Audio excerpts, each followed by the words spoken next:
ভাইয়া সকলে কমপ্লিট করছি আমরা? ওকে। আমাকে একটু বলবা যে শেষ হইলে আমাকে বলবা। শেষ হইছে ভাইয়া? এখানে যে কয়টা জিনিস আছে আঁকানো? জি ভাইয়া। ওকে, ঠিক আছে। গুড। এইবার আমরা আর ২ টা জিনিস এখানে দেখব। একটা হচ্ছে আমাদের যে ব্যাকটেরিয়া, আগে একটা জিনিস একটু বোঝার চেষ্টা করো। আমরা মানুষের ক্ষেত্রে আমরা স্বাভাবিকভাবে কি পড়ছি? যে স্বাভাবিকভাবে একটা নিউক্লিয়াস আমরা জানি যে ডাবল লেয়ার থাকে। সো এই নিউক্লিয়াসের মধ্যে এরকম একটা বস্তু থাকে নিউক্লিওলাস। তার মধ্যে ক্রোমোজোম এরকম পেঁচানো থাকে এবং আমরা বলি ক্রোমোজোমের মধ্যে যদি আমরা দেখি কেটে তখন এর মধ্যে দেখি নিউক্লিক অ্যাসিড থাকে। নিউক্লিক অ্যাসিড বলতে আমরা ডিএনএ অথবা আরএনএ কে বুঝি। সো এই যে ডিএনএ টা ব্যাকটেরিয়ার ক্ষেত্রে আলাদা অবস্থায় গোল হয়ে থাকে। আলাদাভাবে বের হয়। আর বাদবাকি যেটুকু থাকে তাদেরকে আমরা যে ক্রোমোজোম বলি, তার মানে ব্যাকটেরিয়ারও এরকম ক্রোমোজোম আছে, সেটা আলাদাভাবে থাকে। সো এটাকে আমরা বলি ব্যাকটেরিয়ার ক্রোমোজোম। আর আমাদের ব্যাকটেরিয়ার মধ্যে এরকম কিছু বস্তু থাকে এরকম কিছু বস্তু থাকে, এইগুলা হচ্ছে খাবারকে সঞ্চয় করে রাখে, যাদেরকে আমরা বলি হচ্ছে ভলিউটিন। এদেরকে বলি হচ্ছে আমরা ভলিউটিন। তাইলে আমরা একটা জিনিস এখন একটু ওভারভিউ করে দেই। একটা জিনিস মনে রাখবা, ব্যাকটেরিয়া থেকে আদর্শ ব্যাকটেরিয়ার গঠনটা সবথেকে বেশি আসে এবং এটা সবথেকে বহুল আসা প্রশ্ন। তো কথা হচ্ছে যে একটা আদর্শ ব্যাকটেরিয়ার গঠন ব্যাখ্যা করো বা গঠন বর্ণনা করো। তো সেই ক্ষেত্রে জাস্ট একটা চিত্র আঁকাবা, এর মধ্যে প্রায় ৯ থেকে ১০ টা বস্তু আছে, এগুলা তোমাকে আলাদাভাবে বলে দিতে হবে। সো একটা সিম্পল হিসাব আগেই বলছি, ব্যাকটেরিয়া আর কিছুই না। ব্যাকটেরিয়া একটা অণুজীব, কিন্তু এটা হচ্ছে এককোষী অণুজীব। তার মানে আমরা যারা বহুকোষী প্রাণী, আমাদের গায়ের যেকোনো একটা অংশ কাটলে আমরা অনেকগুলা কোষ পাবো। কিন্তু ব্যাকটেরিয়াতে সে নিজস্বতা বহন করে শুধুমাত্র একটি কোষেই। তার মানে এই পুরোটা মিলে সে একটা কোষ। এই একটা কোষের মধ্যে ঠিক একইভাবে যেভাবে উদ্ভিদেরও কোষ প্রাচীর থাকে, কোষঝিল্লি থাকে। ঠিক একইভাবে ব্যাকটেরিয়ার ক্ষেত্রেও এরকম ২ টা লেয়ার থাকে। এই যে এই লেয়ারটাকে আমরা বলি হচ্ছে সেল ওয়াল বা কোষ প্রাচীর। এই কোষ প্রাচীর ব্যাকটেরিয়ার যে তৈরি হয়, এখন ব্যাকটেরিয়ার এই উপাদানগুলো নিয়ে আমরা ইন ডিটেইলস আলোচনা করব। পরে দেখো এই যে কোষঝিল্লি, এই কোষঝিল্লি হচ্ছে ঠিক তার ভিতরের উপাদান। মানে এই যে এই কোষ প্রাচীর বাইরেরটা, তার পরের যে লেয়ারটা তাকে আমরা বলি কোষঝিল্লি। এবং সবথেকে খেয়াল করো এই ভিতরের কোষঝিল্লিটা কিছু ভিতরের দিকে ভাঁজ হয়ে এরকম একটা আকৃতি দান করছে। এই যে ভিতরের যে অংশটা, যাদেরকে আমরা আমরা যদি প্রাণী কোষে আমরা দেখছি, ছোটবেলায় দেখছি 19 এ, এদেরকে আমরা বলি মাইক্রোভিলাস। কিন্তু ব্যাকটেরিয়ার ক্ষেত্রে এই ভিতরের যে কোষঝিল্লিটা ভাঁজ হয়ে গেছে তাদেরকে আমরা বলি হচ্ছে মেসোজোম। আবারও বলছি, এটাকে আমরা বলি মেসোজোম। এরপরে আমরা জানি যে একটা নিউক্লিয়াসের মধ্যে থাকে ক্রোমোজোম, সেই ক্রোমোজোমের মধ্যে থাকে ডিএনএ। কিন্তু ব্যাকটেরিয়ার ক্ষেত্রে ডিএনএটা আলাদাভাবে সার্কুলার অবস্থায় থাকে, যাদেরকে আমরা বলি প্লাজমিড। ব্যাকটেরিয়ার মূল বৈশিষ্ট্যটা এই প্লাজমিড বহন করে থাকছে। আর বাদবাকি যে অংশটুকু থাকে সেটা হচ্ছে ব্যাকটেরিয়ার ক্রোমোসোম, সেটা আলাদাভাবে থাকে। ব্যাকটেরিয়ায় প্রচুর পরিমাণে এখানে যে দানার মতো জিনিস আছে, এদেরকে আমরা বলি রাইবোজোম। কারণ ব্যাকটেরিয়া তার নিজস্ব প্রোটিন তৈরি করতে হয়। ব্যাকটেরিয়া চলাচল করার জন্য এখানে প্রচুর পরিমাণে এরকম আমাদের এরকম অঙ্গ থাকে, যাদেরকে আমরা বলি ফ্লাজেলা। একটা করে বলি ফ্লাজেলাম। তার মানে একটা সিঙ্গুলার, একটা হচ্ছে প্লুরাল ফর্ম। আর ব্যাকটেরিয়া দেখো সবার বাইরে, কোষ প্রাচীরের বাইরেও যে পর্দাটা থাকতেছে, এই পুরা যে লেয়ারটা, এই লেয়ারটাকে আমরা বলছি হচ্ছে ক্যাপসুল। এবার ব্যাকটেরিয়া আরেকটা ব্যাকটেরিয়ার সাথে সংস্পর্শে আসার জন্য বা জনন কাজ সম্পন্ন করার জন্য যে অঙ্গটা দান করতেছে তাকে আমরা বলি পিলি বা পিলাস। এইখানে ব্যাকটেরিয়ার মধ্যে বিভিন্ন ধরনের খাদ্যবস্তু, যেমন আমাদের শরীরের মধ্যে আমরা জানি যে আমাদের বডির মধ্যে খাদ্য সঞ্চয়কারী একটা অঙ্গ আছে, তাকে আমরা বলি যকৃৎ। একইভাবে ব্যাকটেরিয়ার ক্ষেত্রে ওদের সঞ্চিত যে খাবারগুলো যেখানে জমা থাকে বা যত পদার্থ আছে সব যে জমা থাকে, তাদেরকে আমরা বলি হচ্ছে ভলিউটিন। এই হলো বেসিক জিনিস। তাহলে এইখানে ১ টা জিনিস, ২ টা জিনিস, ৩ টা জিনিস, ৪ টা জিনিস, ৫ টা জিনিস, ৬ টা জিনিস, ৭ টা জিনিস, ৮ টা জিনিস, ৯ টা জিনিস, ১০ টা জিনিস। এই ১০ টা জিনিস তোমাকে উল্লেখ করলেই তুমি ৩ এ ৩। তার মানে একটা ব্যাকটেরিয়ার এই ১০ টা জিনিসই আছে। সো এটা যারা এখনো তুলো নাই তারা দ্রুত এটা তুলে ফেলো। হুম। এবং তোলা হয়ে গেলে আমাকে বলো যে ভাইয়া সব শেষ।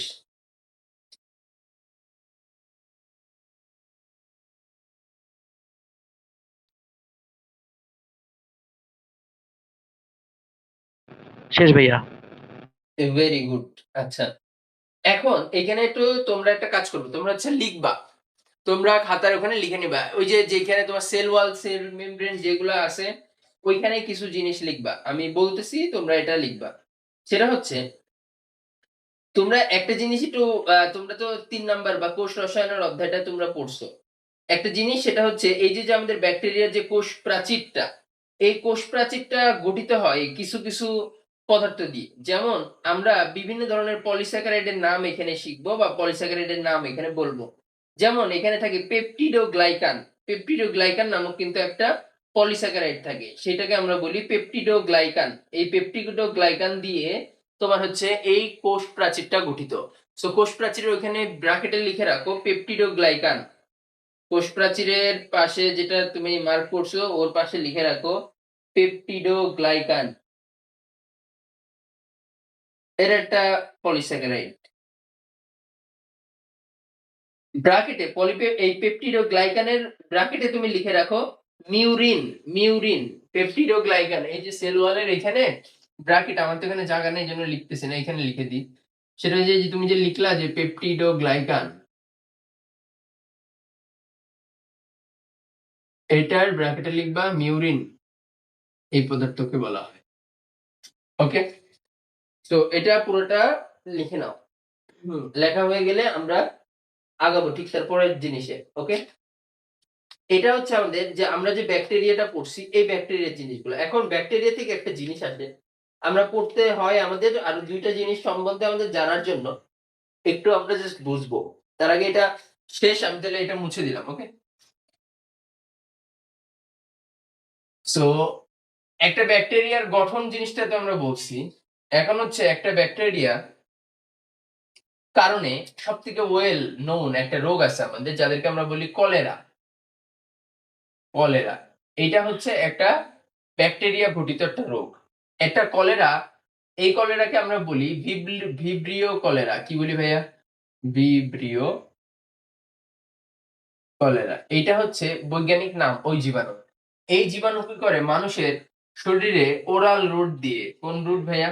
Oral route. সাধারণত মুখ দিয়ে আমরা যে সকল খাবার-দাবার খাই বাইরে, তার মধ্যে সাধারণত এই সকল ব্যাকটেরিয়াগুলো মিশে যায়।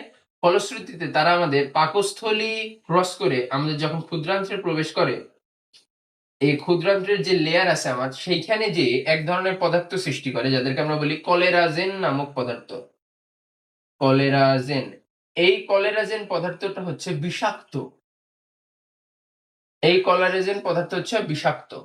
এই বিষাক্ত পদার্থগুলা যেটা করে ওই যে পেটের মধ্যে বা ক্ষুদ্রান্ত্রের ওখানে যে খাবার-দাবার গুলা ছিল সেগুলাকে ফুললি লিকুইড ফরমেটে করে, লিকুইড ফরমেটে, এবং পুরোটাকে পচায়ে ফেলে।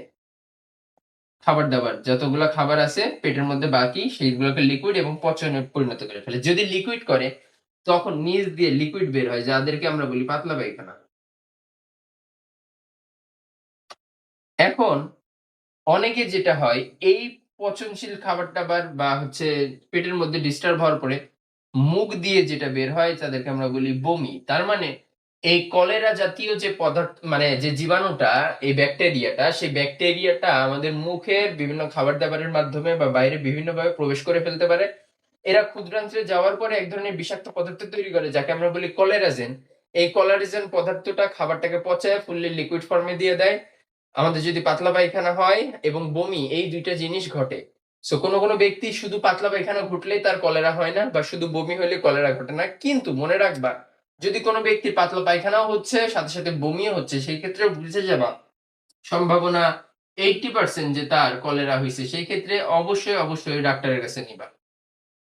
না হইলে রোগে মারা যায়। আমরা বলি মহামারী একটা রোগের নাম হচ্ছে কলেরা। তার মানে সেই সময় কলেরার কারণে লক্ষাধিক মানুষ মারা গেছে। পুরো পৃথিবীতে কোটি মানুষের কাছে চলে গেছে যারা কলেরা হয়ে মারা গেছে। এর কারণ হচ্ছে আমাদের যখন শরীরে, মনে রাখবা, যখন আমরা পাতলা পায়খানার মাধ্যমে আমাদের শরীর থেকে পাতলা পায়খানা হবে তখন প্রচুর পরিমাণে আমাদের পটাশিয়াম চলে যাবে এবং বমির মাধ্যমে আমাদের প্রচুর পরিমাণে সোডিয়াম আয়ন শরীর থেকে বের হয়ে যাবে। মনে রাখবা আমাদের শরীরের মধ্যে সোডিয়াম এবং পটাশিয়ামের প্রচুর পরিমাণে গুরুত্বপূর্ণ ভূমিকা আছে, যারা আমাদের শরীরটাকে ব্যালেন্স করে রাখে। যেমন একটা ব্যক্তি আমরা দাঁড়ায় আছি, আমাদের ভিতরে যদি পজিটিভ আয়ন বা নেগেটিভ আয়ন কোন একটা যদি কমে যায় বা বেড়ে যায়, যার কারণে দেখবা তুমি কিন্তু মাথা ঘুরে পড়ে যাবা। তার মানে তোমার শরীরের আয়ন ঠিক নাই।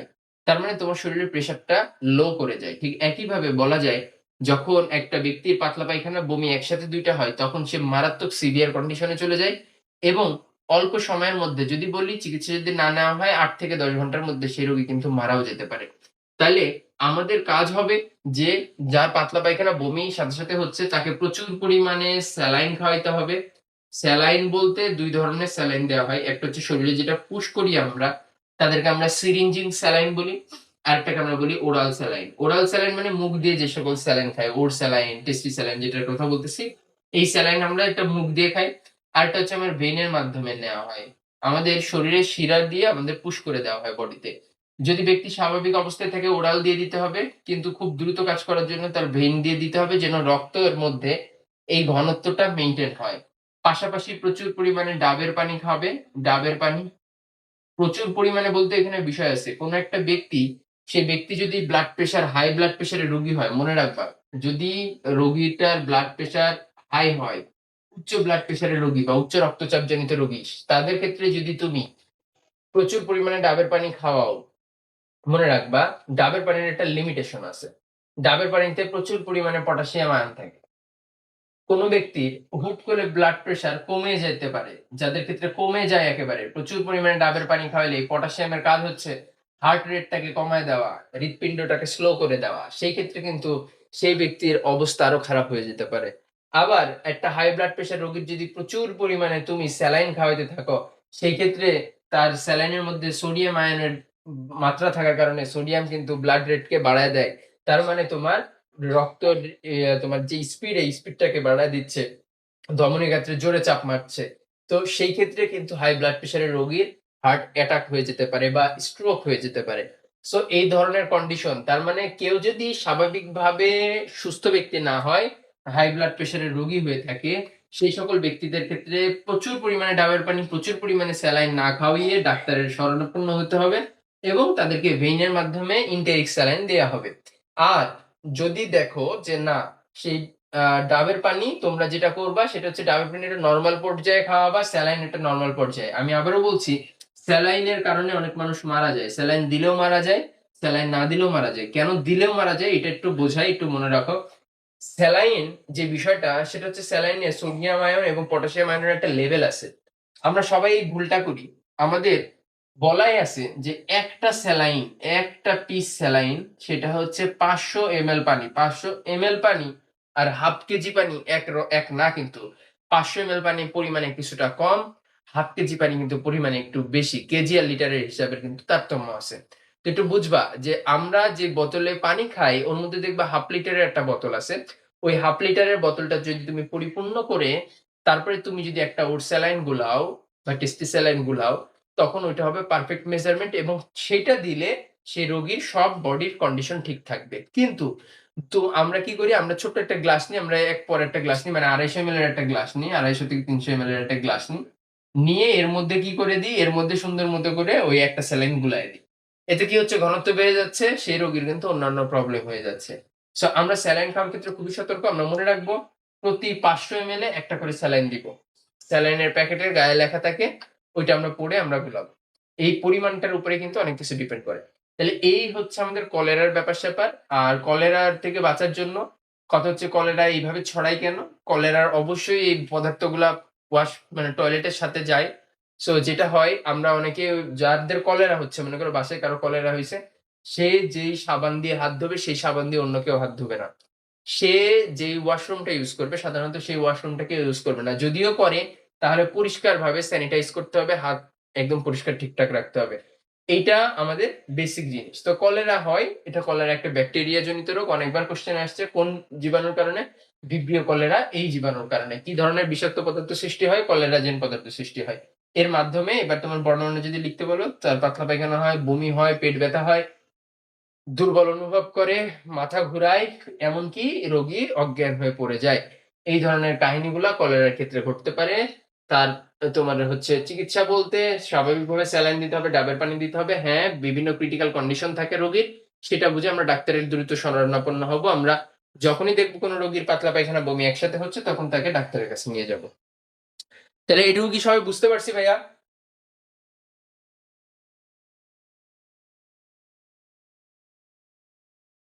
সবাই কি বুঝছি ভাইয়া? কারো কি কোন কোয়েশ্চেন আছে? রেসপন্স করো। না হলে আমরা পরেরটায় আগাবো। আচ্ছা, একটা জিনিস তাহলে একটু বলি। সেটা হচ্ছে আমাদের আচ্ছা, সবাই কি আমার কথা শুনতে পাচ্ছ? তোমরা বলো না কেন? তোমরা আনমিউট করে তোমরা কথা বলবা। সবাই কি শুনছো? জি ভাইয়া। তো এই কথাটা আগে বললে কি হয়? নাহলে তো আমি বুঝি না যে তোমরা আসলে শুনতেছো কিনা।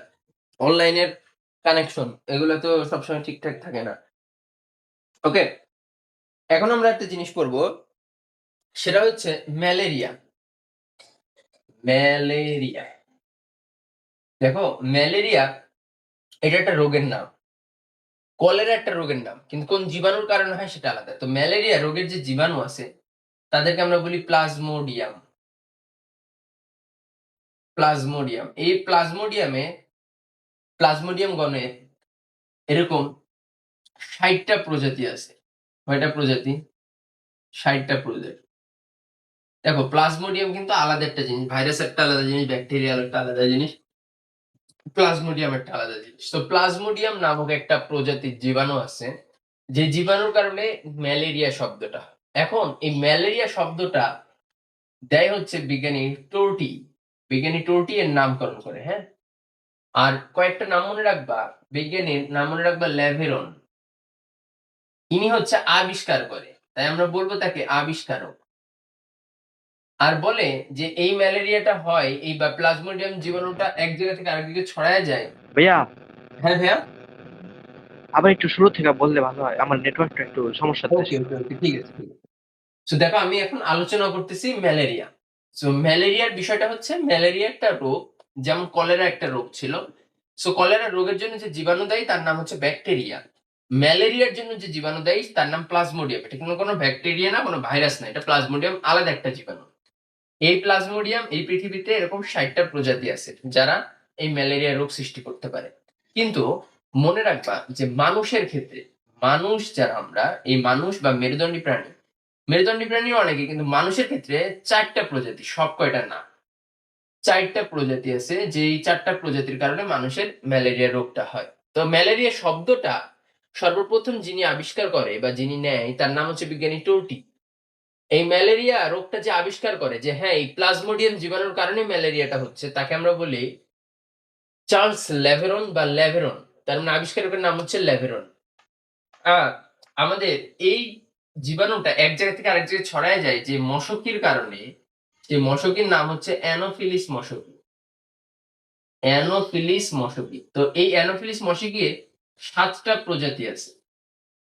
এই ৭ টা প্রজাতি সাধারণত এই ম্যালেরিয়া জীবাণুটা ছড়ায় বেড়ায়। তো এই জিনিসটা বলছে হচ্ছে বিজ্ঞানী রোনাল্ড রস। ঠিক আছে? বিজ্ঞানীর নাম হচ্ছে রোনাল্ড রস।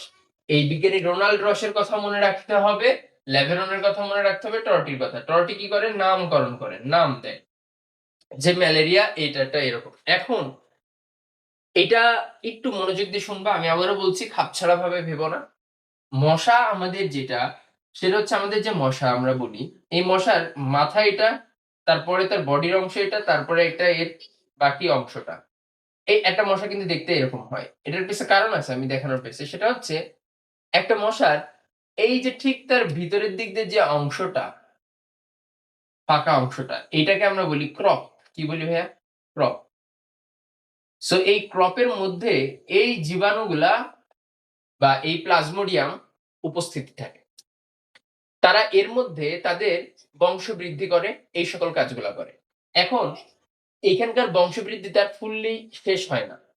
এর জন্য তার দরকার উষ্ণ রক্ত বিশিষ্ট প্রাণী।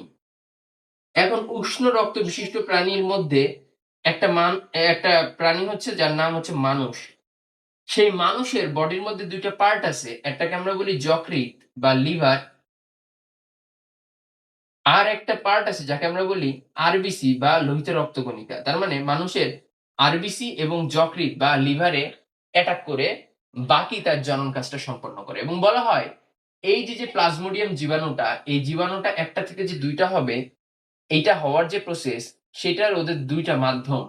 তার মানে এই প্লাজমোডিয়ামের যে জনন কাজটা ঘটাবে, এই জননটা হচ্ছে ২ টা। একটা হচ্ছে যৌন জনন, একটা হচ্ছে অযৌন জনন, একটা হচ্ছে অযৌন জনন, আর একটা হচ্ছে যৌন জনন। এখন এই ১ম এ যে কাজটা করে সেটা হচ্ছে এই যৌন এবং অযৌন একসাথে মিলে তার ফুল রিপ্রোডাকশন সার্কেলটা তৈরি করে, বা একটা প্লাজমোডিয়াম থেকে ২ টা প্লাজমোডিয়াম জীবাণু যে তৈরি হচ্ছে, এটা আসলে এই ২ টা পরপর ঘটাইতে হয়। ২ টা ঘটানোর জন্য এই অযৌন প্রজননটা আবার মশার এই পেটের মধ্যে হবে না। মানে এইটা এখানে সাপোর্ট করে না।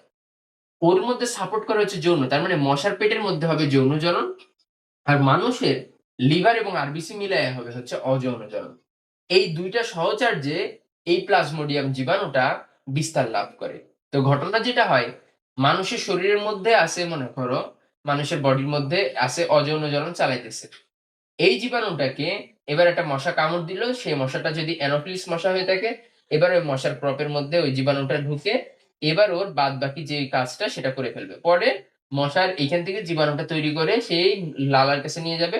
পরে এই মশা আবার আরেক জায়গায় কামড় দিবে আরেকটা মানুষকে। তখন আবার সেই জীবাণু মানুষের শরীরের মধ্যে ঢুকায় দিবে। মানুষের শরীরে আবার অবস্থা তৈরি হবে। অযৌন জনন শেষ হয়ে লাস্ট অবস্থাটা থাকবে। ওই অবস্থায় আবার একটা মশা কামড় দিয়ে সেই অবস্থাটা নিয়ে নিবে বডির মধ্যে, মশার মধ্যে আবারও চলতে থাকবে। এই যে প্রসেসটা, এই প্রসেসটাই হচ্ছে আমাদের এই ম্যালেরিয়া। এখন এই যে জীবাণুটা যে এই যে বংশবৃদ্ধি করলো, এই বংশবৃদ্ধির প্রসেসটা নিয়ে আমাদের এখানে পড়াশোনা। এবং এই যে বংশবৃদ্ধিটা করলো, এইটা ২ টা উপায়ে করে। একটা হচ্ছে যৌন জনন, একটা অযৌন জনন। মনে রাখবা অযৌন জননটা হচ্ছে মানুষের বডির মধ্যে করে, যৌন জননটা করে হচ্ছে মশার মধ্যে। এখন একটা কোয়েশ্চেন আসে যে তাহলে মুখ্য পোষক কে? মুখ্য মানে প্রধান পোষক কে, হ্যাঁ? কথা হচ্ছে মশার তো এখানে ২ টা পোষক লাগতেছে। একটা মানুষ লাগতেছে, আর একটা মশা লাগতেছে। এখন মুখ্য পোষক বলতে বোঝায় যে সাধারণত প্রধান কাজটা করে। তো আমরা যদি জননের কথা বলি যে কোনটা ইম্পোর্টেন্ট, যৌন জনন না অযৌন জনন? অবভিয়াসলি যৌন জনন ইম্পোর্টেন্ট। যেহেতু যৌন জননটা মশার দেহের মধ্যে ঘটছে, তাই আগে বলা হইতো মশককে মুখ্য পোষক। কিন্তু পরবর্তীতে বলা হয় মশা তো এত লাভের কিছু না, বা মশা এত গুরুত্বপূর্ণ কিছু না। মানুষের জীবনটা গুরুত্বপূর্ণ। যেহেতু মানুষকে অ্যাটাক করে তাই আমরা বলি তখন মুখ্য পোষক। এইজন্য তখন অযৌন জনন যে মানুষের বডিতে হয়, এইজন্য মানুষকে বলা হয় মুখ্য পোষক। এই হচ্ছে বেসিক এদের কনসেপ্ট। এবং এখানে মনে রাখবা এই ম্যালেরিয়া শব্দটা কেন আসছে? কথা হচ্ছে যেহেতু এই যে আমরা বললাম যে মশাটা কামড়ানোর পরে মানুষের বডিতে যে লিভারে অ্যাটাক করবে আর আরবিসি তে অ্যাটাক করবে। আরবিসি টা ধ্বংস করে দেবে। তো আমরা জানি রক্তের বেশিরভাগ উপাদানটাই এটা। তো যেটা করে আমাদের এই মেল শব্দের মানে বোঝানো হয় দূষিত। আর এরিয়া শব্দের মানে বোঝানো হয় বায়ু। তার মানে ম্যালেরিয়া শব্দটা আসলে দূষিত বায়ু থেকে আসছে। একসময় যেটা মনে হইতো যখন আবিষ্কার হয়নি ম্যালেরিয়া, তখন এই তোমার ১৮ শতকের দিকের এই মানুষজন তখন ভাবতো যে এটা এমন একটা রোগ, এটা মনে হয় বাতাস যদি দূষণ হয়, ওই বাতাসের মাধ্যমে ছড়ায় পড়ে। তো তখন নাম দিয়ে দিছে যে এরিয়া মানে বায়ু, আর মেল মানে দূষিত। তার মানে এটার নাম দিছে দূষিত বায়ু। ওই থেকে এই প্লাজমোডিয়ামের কারণে যে রোগটা তারা ধারণা করতেছিল সেটাকে ম্যালেরিয়া হিসাবে বলা হয়, এবং এই নামকরণ করে হচ্ছে বিজ্ঞানী টুরটি। পরবর্তীতে এটা আবিষ্কার হয়ে যায়, চার্লস ল্যাভেরন আবিষ্কার করে এবং সে নোবেল পুরস্কার পায় যে আসলে এইটা কোনো দূষিত বায়ুর ব্যাপার-স্যাপার না। এইখানে ঘটনা হচ্ছে এইখানে প্লাজমোডিয়াম নামক একটা জীবাণু আছে যার ৬০ টা প্রজাতি আছে এবং মানুষের ৪ টা প্রজাতি এখানে অ্যাটাক করে। এবং পরবর্তীতে আরেকজন বিজ্ঞানী রোনাল্ড রস, সে বলে যে আসলে এই যে প্লাজমোডিয়াম জীবাণুটা, এই জীবাণু তো আর হাঁটাহাঁটি করতে পারতেছে না। এই জীবাণুটাকে এক জায়গা থেকে নিয়ে আরেক জায়গায় ছড়ায় দেওয়ার যে কাজটা সেটা করে রাখতেছে এই মশা। সেই মশার নাম হচ্ছে অ্যানোফিলিস মশা, এবং স্ত্রী মশাগুলা সাধারণত কামড়ে থাকে। তাই সেটাকে আমরা বলি মশকি। তাহলে অ্যানোফিলিস মশকি, এবং এই মশকের অনেকগুলো প্রজাতি আছে, এর মধ্যে ৭ টা প্রজাতি আছে যে প্রজাতিগুলা সাধারণত এই আমাদের ম্যালেরিয়া জীবাণুটা ছড়ায় বেড়ায়। তাহলে আল্টিমেটলি এতটুকু হচ্ছে আমাদের ম্যালেরিয়ার বেসিক পরিচিতি। আমরা এখন ইন ডিটেইলস জানার চেষ্টা করব। আমরা জানবো যে এই যে প্লাজমোডিয়াম, এই প্লাজমোডিয়ামের যে ৪ টা প্রজাতি, সেই ৪ টা প্রজাতি নিয়ে কিছু তথ্য, এবং এই যে ম্যালেরিয়া রোগটা, এই ম্যালেরিয়া রোগটা নিয়ে ইন ডিটেইলস আমরা বলব। তো আমি একটু তোমাদের তোমরা আমার সাথে লিখবা। একটা টেবিল আমরা করে ফেলবো। এইখানে যে ৪ টা প্রজাতি, এই প্রজাতি মানে কি? এটা পরজীবী। তো এই পরজীবীর নাম তোমরা এভাবে করে লিখবা। লিখবা পরজীবীর নাম। আমি একটা পরজীবীর নামগুলো একটু লিখে ফেলো। লিখবা প্লাজমোডিয়াম ভিভ্যাক্স,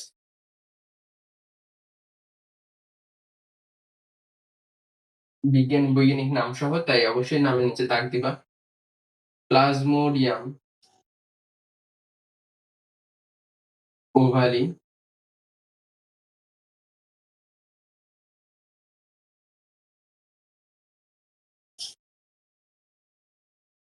প্লাজমোডিয়াম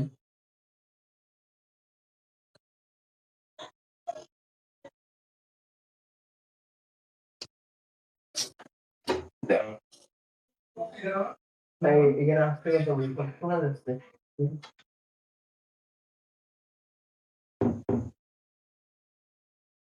আচ্ছা, এটা হচ্ছে প্লাজমোডিয়াম ফ্যালসিপেরাম।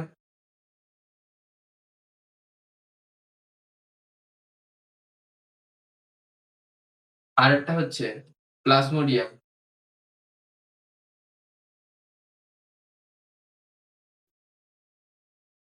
ম্যালেরি। এই ৪ টা পরজীবীর নাম একটু তোমরা লিখো এবং পরবর্তীতে আরো একটু কিছু লিখতে হবে। আমি জাস্ট একটু লিখে দিচ্ছি, তোমরা জাস্ট এটা তুলে ফেলো। তো প্লাজমোডিয়ামের যে ৪ টা পরজীবী মানুষকে অ্যাটাক করে, সেটার সাপেক্ষে কিছু জানা লাগবে। এখানে একটা জিনিস লাগালে জানা লাগবে, সেটা হচ্ছে এই পরজীবীর কারণে যে রোগটা হবে, ওই রোগের আবার স্পেসিফিক নাম আছে। মানে ম্যালেরিয়ার বিভিন্ন জীবাণুর কারণে বিভিন্ন নাম বলা হয়। তো ওই রোগের নামগুলো আমাদের জানতে হবে।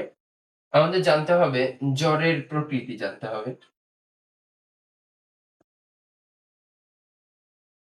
আমাদের জানতে হবে সুপ্তাবস্থা কালটা জানতে হবে।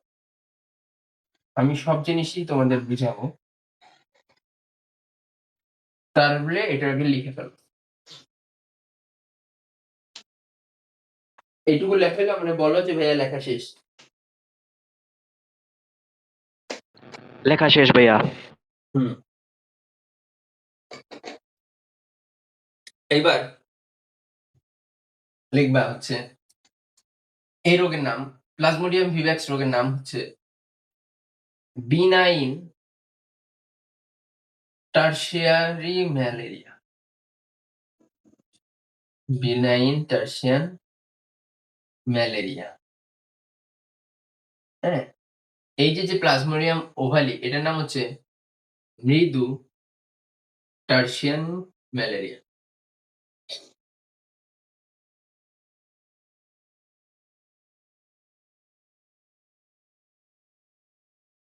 তারপরে ফ্যালসিপেরাম, এটা মনে রাখবা ম্যালিগনেন্ট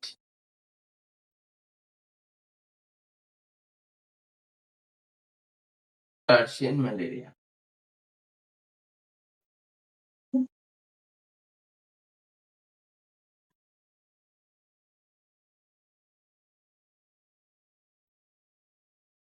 তারপর প্লাজমোডিয়াম ম্যালেরিয়ার নামটা হচ্ছে কোয়ার্টার ম্যালেরিয়া।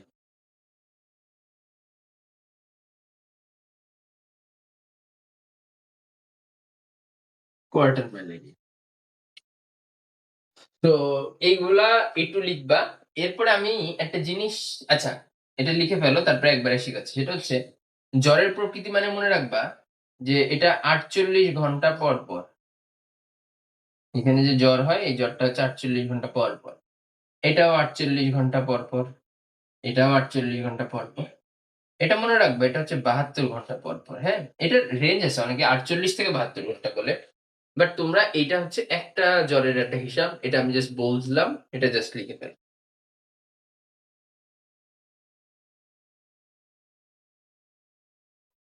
আরেকটা জিনিস, এটার সাথে সুপ্তাবস্থা গেলে এটাও লিখে ফেলো। এটা হচ্ছে মনে রাখবা যে এটা হচ্ছে ১২ থেকে ২০ দিন। আমি প্রত্যেকটা জিনিসই বোঝাবো। ওভালি হচ্ছে ১১ থেকে ১৬ দিন। ১৬ দিন। এটা হচ্ছে মনে রাখবা, এইটা মনে রাখবা। প্লাজমোডিয়াম ম্যালেরিয়া এটা মনে রাখবা হচ্ছে ১৮ থেকে ৪০ দিন। ৪০। আর এইটা মনে রাখবা ফেলসিপেরাম, এটা হচ্ছে ৮ থেকে ১৫ দিন। হ্যাঁ? এটা একটু লিখে ফেলো। এটা লেখা শেষ হলে আমারে বলো। আমি সব জিনিসটা মুখস্থ করায় দিব তোমাদের। এটা ট্রিকি দিয়ে মনে রাখো। এখান থেকে এমসিকিউ কোয়েশ্চেন সবসময় আসে। লেখা শেষ ভাইয়া। ওকে, গুড। এবার এটা মনে রাখতে হবে। মনে রাখার জন্য একটা জিনিস, তোমরা তো হায়ার ম্যাথ পড়ছো বা ম্যাথ তো তোমরা করছো, সো এই সকল জিনিসগুলো তোমরা জানবে এখন। সেটা হচ্ছে আমরা কার্তেশীয় স্থানাঙ্কে ২ টা অক্ষ পড়ি। একটাকে বলি এক্স অক্ষ এবং আরেকটাকে আমরা বলি ওয়াই অক্ষ। তো এখন এক্স অক্ষ এবং ওয়াই অক্ষ দিয়ে আমরা ৪ টা কোয়াড্রেন্ট ভাগ করি বা আমরা ৪ টা চতুর্ভাগ ভাগ করি। এটাকে বলা হয় ফার্স্ট কোয়াড্রেন্ট মানে ১ম চতুর্ভাগ, এটাকে বলা হয় দ্বিতীয় চতুর্ভাগ, এটাকে তৃতীয় চতুর্ভাগ, এটাকে চতুর্থ চতুর্ভাগ বলা হয়।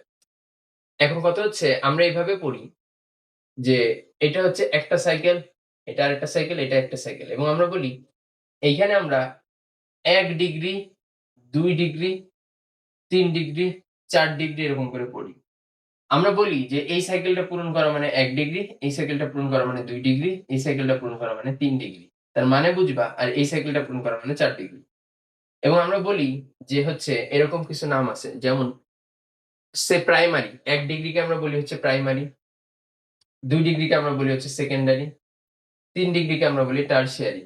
ভাইয়া এইটুকু কি বুঝতে পারতেছো? এই টারশিয়ারি নাম ৩ ডিগ্রি, ৩ ডিগ্রি পড়ছো জীবনে? আর এটা জি হচ্ছে ভাইয়া। কোয়ার্টারি, হ্যাঁ? তো তাইলে হচ্ছে আমরা বুঝলাম যে ৩ ডিগ্রি বা ৩য় চতুর্থ ভাগের হিসাব মানে সেটাকে আমরা বলি টারশিয়ারি। তাহলে টারশিয়ান মানে বোঝানো হয় ৩। তাহলে এই টারশিয়ান দিয়ে যে আমি ৩ হিসাব করব তার মানে বুঝবো যে আমাদের যে জ্বর আসে আমরা ১ দিন হিসাব করব, ২ দিন হিসাব করব, ৩ দিন। তার মানে টারশিয়ান মানে বুঝবো ৩ দিন। তাহলে এই যে এখানে একটু বোঝার চেষ্টা করবা। সেটা হচ্ছে এইখান থেকে মনে করো এটা ১ দিন, এটা ২ দিন, এটা হচ্ছে ৩ দিন। এখন এইখান থেকে 0 থেকে এটা মনে করো ২৪ ঘন্টা, এটা হচ্ছে ৪৮ ঘন্টা এবং এটা হচ্ছে ৭২ ঘন্টা। তো এখন একটু বোঝো, যদি ৪ ডিগ্রিতে যাইতে হয় বা কোয়ার্টারে যাইতে হয় তাহলে ৭২ ঘন্টা ক্রস করে যেতে হবে। তার মানে আমরা বুঝবো ৪ ডিগ্রি বা কোয়ার্টার এই শব্দ মানে বুঝবো ৭২ ঘন্টা ক্রস করা। যদি আমরা বলি ৩ ডিগ্রি বা টার্সিয়ান এটার মানে বুঝবো ৪৮ ঘন্টা পূরণ হয়ে যাওয়ার পরে যে সময় বা ৪৮ ঘন্টা পর, পর যে সময় সেটাকে আমরা বলব ৩ ডিগ্রি বা টার্সিয়ান। তাইলে এইখানে দেখো বিনাইন টার্সিয়ান, মৃদু টার্সিয়ান, ম্যালিগন্যান্ট টার্সিয়ান ৩ জায়গায় টার্সিয়ান আছে। টার্সিয়ান মানে ইন্ডিকেট করতেছে ৩ ডিগ্রি। ৩ ডিগ্রি মানে বুঝবো যে এই ২৪ ঘন্টা ৪৮ ঘন্টা ক্রস করার পরে যে সময়টা। তাই আমরা বলবো যে এখানে টার্সিয়ান থাকবে সেগুলো আসলে ৪৮ ঘন্টা পর, পর জ্বর হবে। মানে ৪৮ ঘন্টা শেষ হবে তারপরে আবার জ্বর আসবে। ৪৮ ঘন্টা শেষ হবে তারপরে আবার জ্বর আসবে। যদি কোন রোগী বলে যে আমার ২ দিন পর, পর, পর, পর জ্বর আসছে, তখন তার আসলেই ভালোভাবে মেজার করে দেখতে হবে যে আসলে ২ দিন পর, পর কিনা। তাইলে বোঝা যাবে যে হয় তুমি ভিভ্যাক্স দ্বারা, ওভালি দ্বারা বা ফ্যালসিপারাম দ্বারা আক্রান্ত। এবার চলে আসো পরের হিসাবে।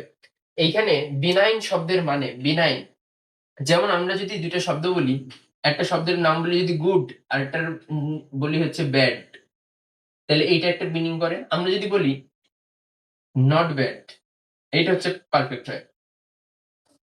তার মানে আমরা একটাকে বলি খারাপ, আরেকটাকে বলি খারাপ না। এখন খারাপ না মানে যে সেটা ভালো হবে এমন না। খারাপ মানে সেটা ভালোও না, খারাপও না।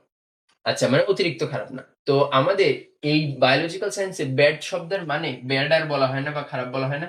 এদেরকে বলা হয় ম্যালিগনেন্ট। বলা হয় কি? ম্যালিগনেন্ট। তার মানে ম্যালিগন্যান্ট শব্দের মানে বোঝায় আমরা প্রচন্ড পরিমাণে খারাপ।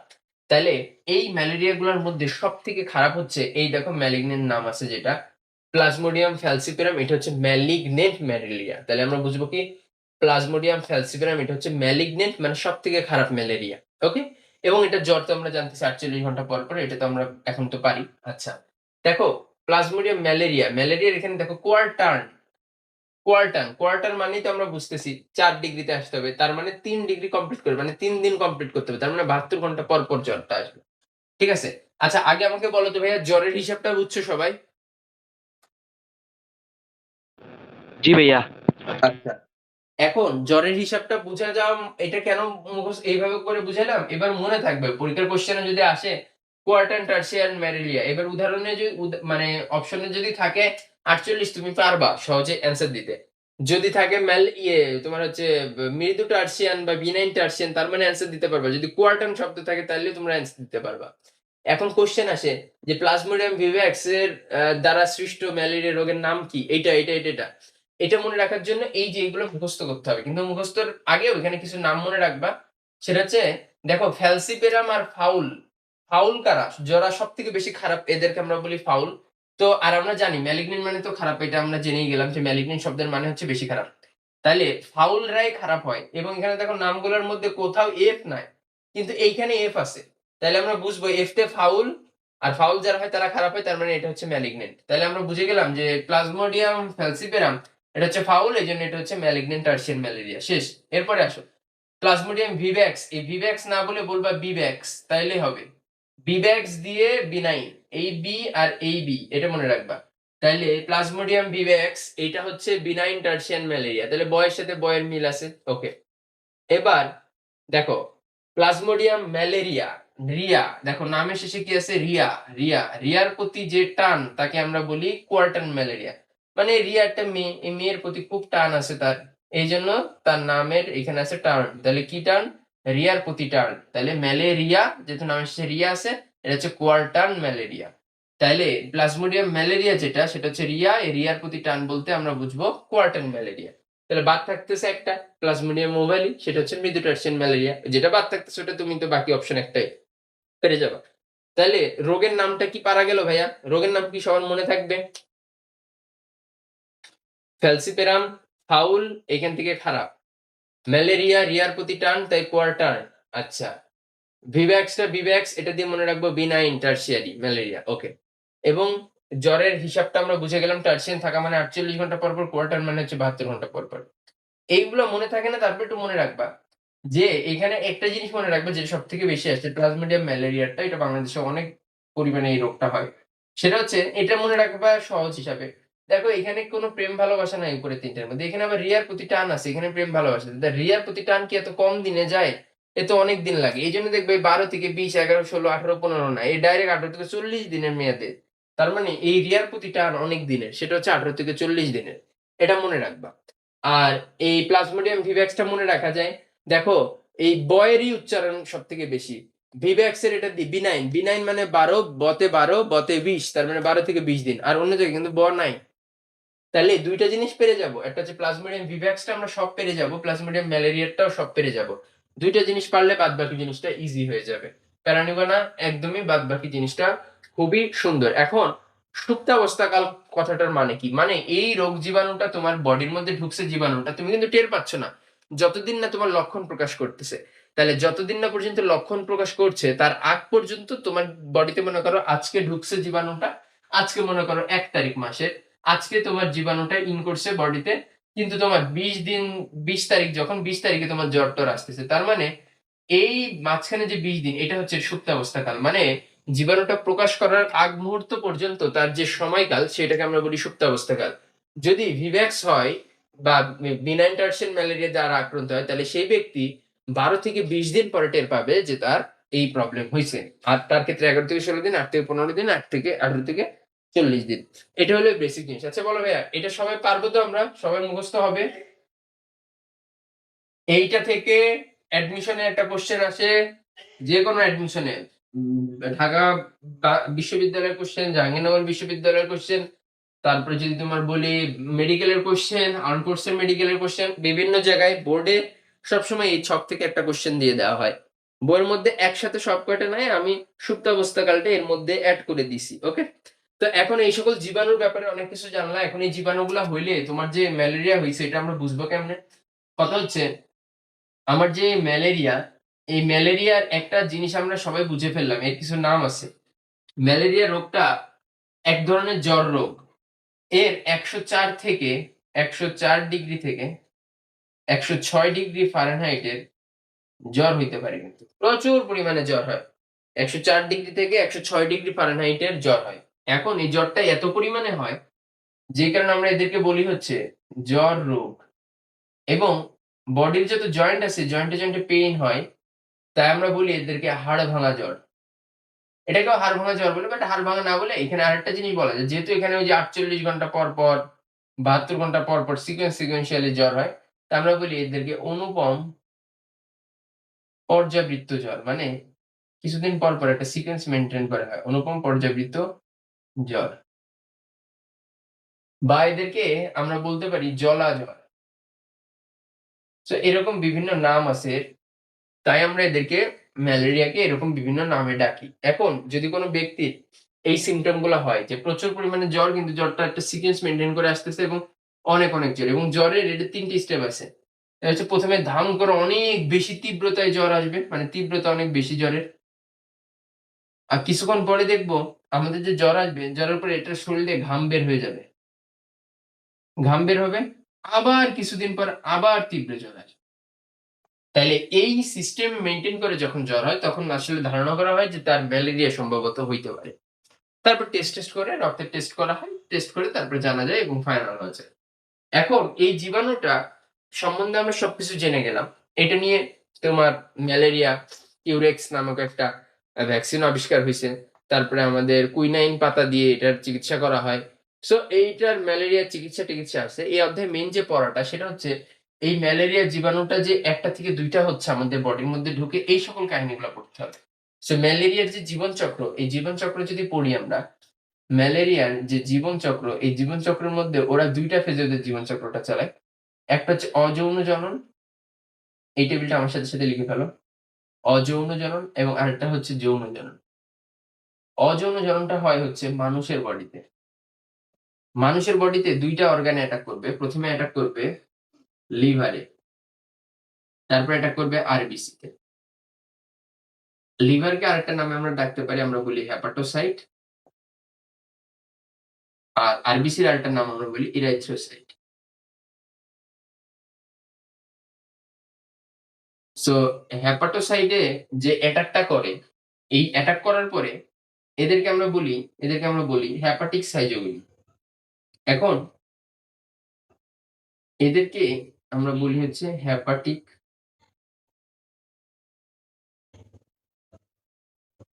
সাইজোগনি। আর এদেরকে আমরা বলি এরিথ্রোসাইটিক সাইজোগনি। Erythrocytic schizogony. ওকে?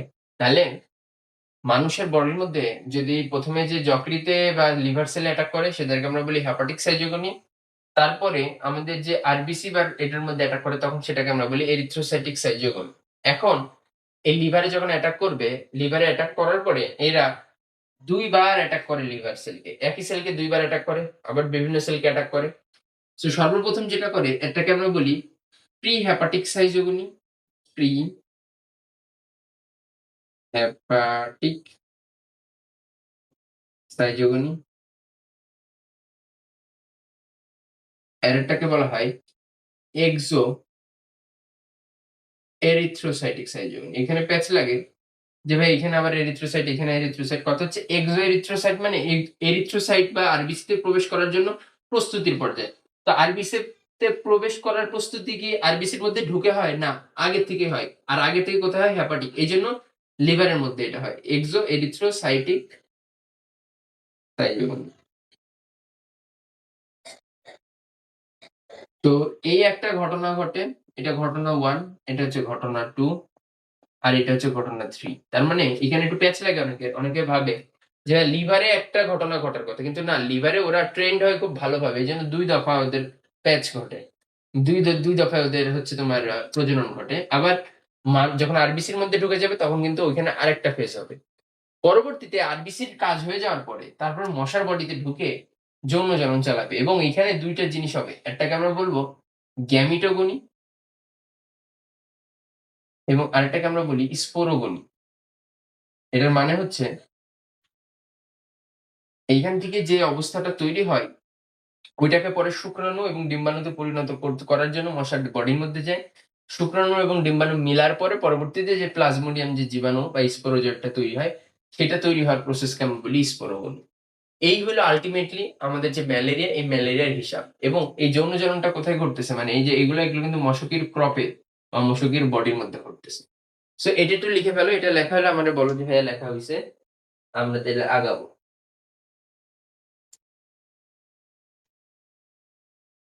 হইছে ভাইয়া? শেষ ভাইয়া। ওকে। আচ্ছা, আগে বলো তো তোমাদের স্কুল কলেজে এটা শেষ না পড়ানো? জি ভাইয়া। গুড।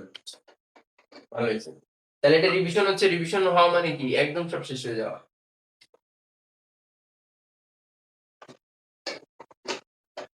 তো আমরা করে ফেলি। সর্বপ্রথম তাহলে মানুষের বডির মধ্যে যে ৩ টা পার্ট হবে সেই ৩ টা পার্ট আমরা কমপ্লিট করি। প্রথমে প্রি হেপাটিক করব, তারপরে এক্সো এরিথ্রোসাইটিক করব। হ্যাঁ? আমি বুঝে, বুঝে পড়াবো, তোমরা সবাই বুঝে যাবা। এখানে কোনো মানে এখানে না বুঝার কিছু নাই। আমি সব ইজি করে দিব এবং এটা অত মুখস্থর প্যারা হবে না যদি তোমার মাথায় যদি একবার বুঝে যাও বা ঢুকে যায়। সেটা হচ্ছে আমাদের যে জীবাণুটা না, এই জীবাণুটার নাম হচ্ছে স্পোরোজয়েট। মানে প্লাজমোডিয়াম যে জীবাণুটা, এই প্লাজমোডিয়াম জীবাণুটার যে অবস্থা মানুষের শরীরের মধ্যে মশা কামড়ানোর পরে ঢুকায় দেয়, সেই অবস্থা থেকে স্পোরোজয়েট। সেটা দেখতে এরকম কাঁচি আকৃতির বা কাস্তে আকৃতির দেখতে। এ কি করবে? একটা মানুষের এইভাবে হুল দিয়ে ঢুকায় দিবে, লালা গ্রন্থি থেকে এইরকম চিকন চাকান একটা জিনিস ঢুকে পড়বে। এবং যখন মানুষটা কামড়াবে, সেখান থেকে মানুষের মনে করো এই সেলটা হচ্ছে লিভার সেল। লিভার সেলকে আমরা বলি হচ্ছে হেপাটোসাইট, হ্যাঁ? হেপাটোসাইট। মানে এই যে যকৃতের যে কোষ আছে বা লিভারের যে প্রত্যেকটা কোষ, এদেরকে আমরা হেপাটোসাইট বলি। হেপাটো মানে যকৃৎ বোঝানো হয়, সাইট মানে কোষ বোঝানো হয়। যকৃতের কোষের একটা নিজস্ব নিউক্লিয়াস আছে। এই যকৃতের কোষে আমাদের কামড় দিছে, সবাই বুঝো। এইমাত্র কামড় দিল এইখানে। এই কামড় দেওয়ার পরে এইখান থেকে আমাদের এই লিভার পর্যন্ত এটা যাইতে এর সময় লাগবে ৩০ মিনিট। তার মানে ০.৫ ঘন্টা সময় লাগবে এই স্পোরোজয়েট অবস্থা এই লিভারের সেলকে অ্যাটাক করার জন্য। তো লিভারে চলে যাবে, যেয়ে লিভারের সেলকে এইভাবে করে পেনিট্রেট করে ফেলবে বা ভিতরে ঢুকে যাবে। এটা যখনই ভিতরের দিকে ঢুকে যাবে, ঢুকে যাওয়ার পরে লিভারের তো মধ্যে তো খাবারের অভাব নাই, আমরা জানি। ওটা আমাদের সঞ্চিত তোমার হচ্ছে অর্গান, বা আমরা বলতে পারি এটা এক ধরনের গুদামঘর বা গোডাউন, আমাদের সঞ্চিত খাবারের জায়গা। এই লিভারের সেলের মধ্যে এই জীবাণুটা যখন খাবে, খাওয়া-দাওয়া করবে, তখন আর ওই চিকন চাকান থাকবে না। ও মোটা-সোটা হয়ে যাবে। এইরকম মোটা তাজা হয়ে যাবে। আর লিভারের যে নিউক্লিয়াসটা সেটা তো আছেই। তো এই যে হেপাটোসাইট যে অবস্থা, এইটা তখন যে অবস্থা ছিল, এই অবস্থাটার থেকে আমরা বলতেছিলাম স্পোরোজয়েট, তাই না?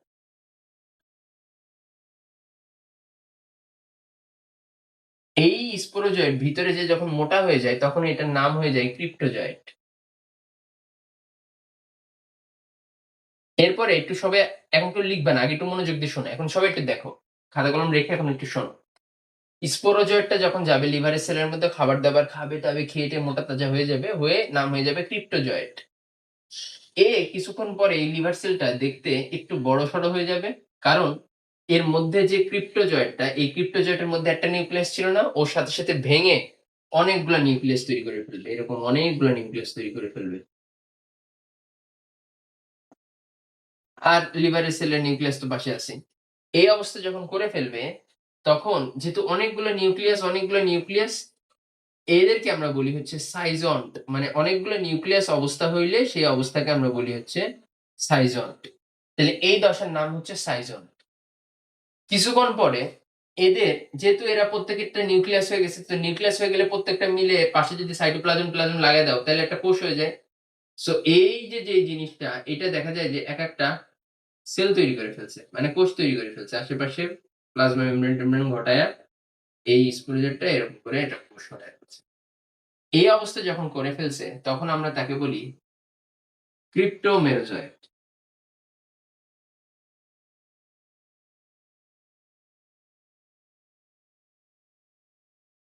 এটাকে আমরা বলব মেটাক্রিপ্টোজয়েট।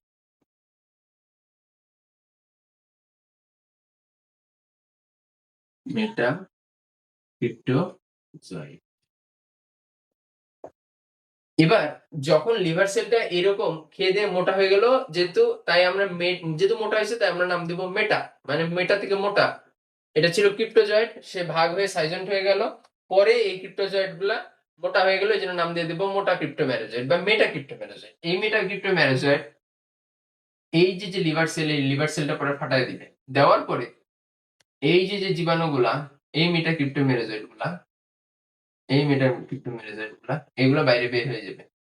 বাইরে বের হয়ে কি করবে? একটা মনে রাখবা যে একটা লিভার সেল এইটা, আরেকটা লিভার সেল এইটা। ২ টা লিভার সেলের মাঝখানে যে ফাঁকা জায়গা, সেদেরকে আমরা বলি সাইনুসয়েড। সবাইকে বুঝো, আমি লেখার সময় দিব। এটাকে আমরা বলি সাইনুসয়েড। তাহলে ২ লিভার সেলের মাঝখানে যে জায়গা তাদেরকে আমরা বলি সাইনুসয়েড। এই সাইনুসয়েডে এই জীবাণুগুলো উন্মুক্ত হয়ে গেল। মানে এই লিভার সেলটা যেহেতু ফাটায় দিছে, উন্মুক্ত হয়ে এই সাইনুসয়েড দিয়ে দেখা যাবে নতুন লিভার সেলকে অ্যাটাক করবে। সো এইখান থেকে এরা আবার নতুন আরেকটা যকৃত কোষকে অ্যাটাক করবে। এই যে ঘটনাটা ঘটাইলো, এই পর্যন্ত যে ঘটনাটা ঘটাইলো, এইখানে দেখো দশা মানে অবস্থা কতগুলা চেঞ্জ হইছে। এ নিজে ছিল স্পোরোজয়েট, স্পোরোজয়েট থেকে হইল ক্রিপ্টোজয়েট, তারপরে হইল সাইজন, তারপরে হইল মেটাক্রিপ্টোমেরোজয়েট। তার মানে এর মধ্যে ৪ টা দশা হয়ে গেছে তার। এবং এই যে যেইটা এদেরকে আমরা বলি হচ্ছে pre erythrocytic schizogony. Pre erythrocytic বা প্রি হেপাটিক সাইজোগনি বা আমরা বলি প্রি এরিথ্রোসাইটিক সাইজোগনি। লিখে ফেলবে। এবার লিখে ফেলো এটা। লেখা হইলে তারপর আমরা বলবা যে ভাইয়া লেখা হইছে।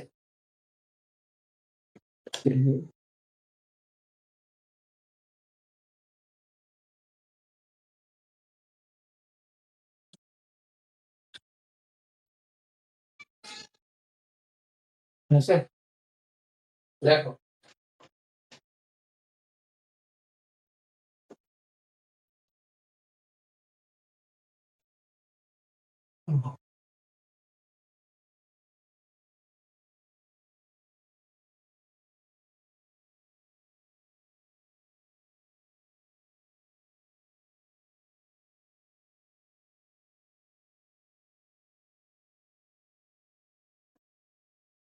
দেখো এই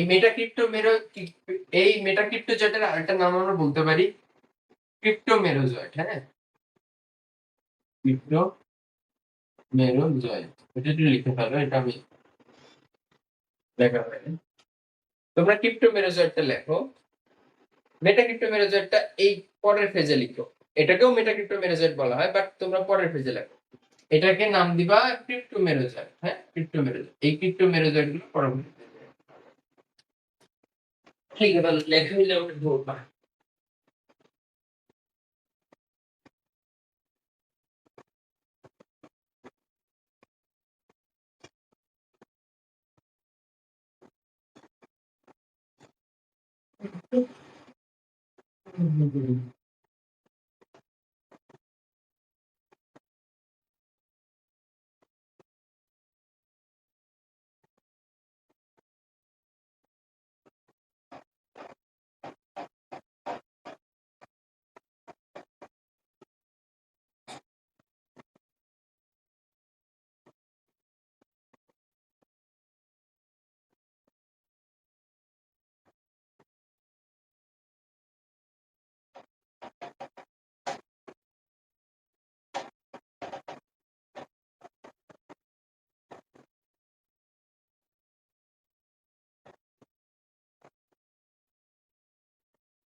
হইছে ভাইয়া? হইলে বলো।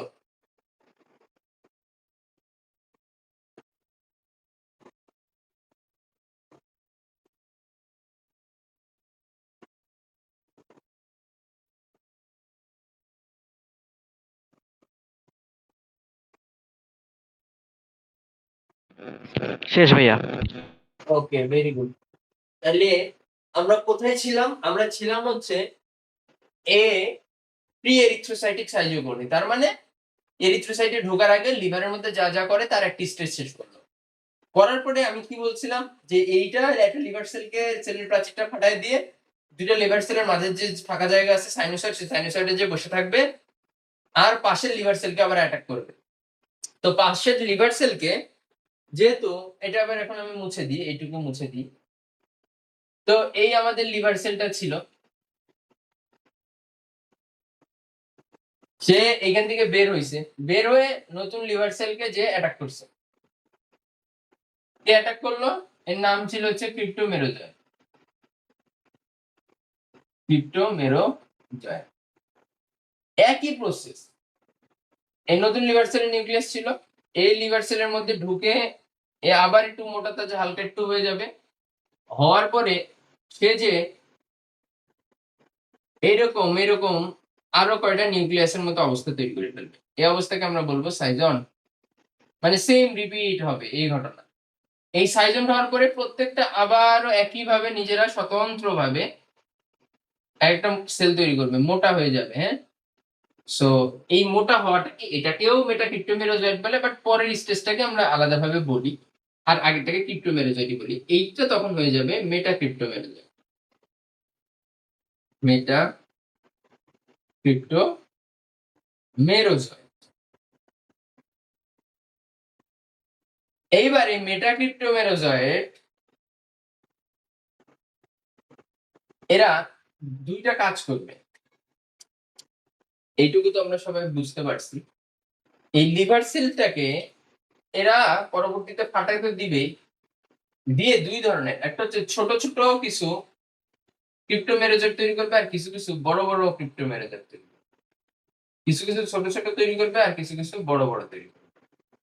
তাহলে এই যে এখানে আমি ২ ধরনের জিনিস দেখাইলাম মেটাক্রিপ্টোমেরোজয়েড এর মধ্যে। একটা হচ্ছে এরকম স্মল, স্মল ছোট, ছোট, আরেকটা হচ্ছে অনেক বড়, বড়। যেটা ছোট, ছোট সেইগুলাকে আমরা বলি হচ্ছে মাইক্রো মেটাক্রিপ্টোমেরোজয়েড।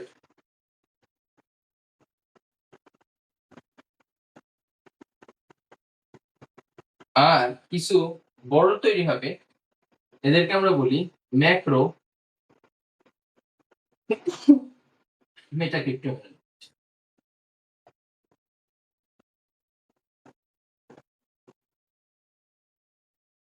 এবার যেটা হবে, ম্যাক্রো মানে একটু বড় আর মাইক্রো মানে ছোট। ছোটটা যেটা সেটা হচ্ছে আরবিসি কে অ্যাটাক করবে। দাঁড়াও এইটাকে ম্যাক্রো লিখি, তাহলে সুবিধা হবে। আমার ওখানে জায়গা আছে, এখানে তো জায়গা নেই। এটাকে মাইক্রো লিখে দিই। তাহলে এবার এখানে লিখতে সুবিধা।